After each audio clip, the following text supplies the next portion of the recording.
Kung tuloy-tuloy ang pagsipa ng presyo ng produktong petrolyo bunga ng gera sa Middle East, hindi maiiwasan na mahahatak din pataas ang presyo ng ibang bilihin gaya ng pagkain.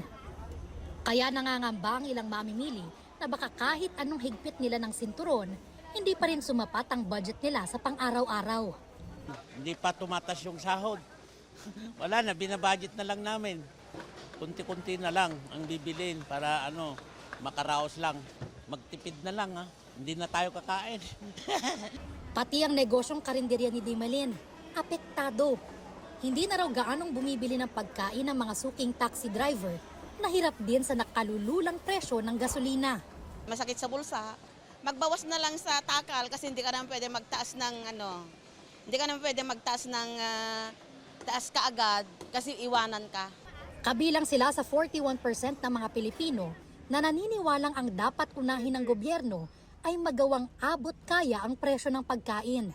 Base yan sa Pulse Asia Survey mula February 27 hanggang March 2, kung saan tinanong ang 1,200 Pilipino kung ano ang unang dapat matugunan ng gobyerno.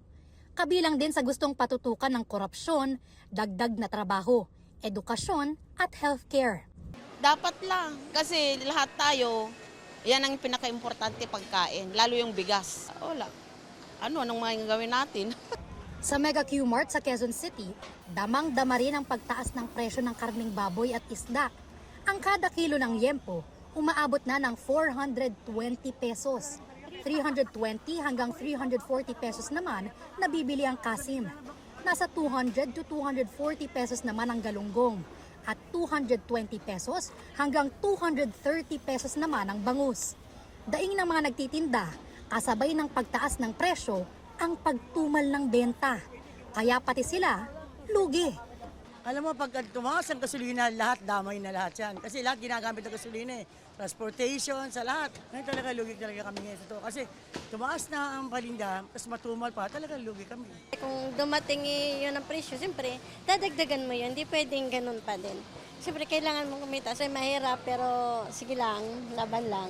Pero pangamba nila, baka maipit din sila sa patuloy na pag-alagwa ng presyo ng langis.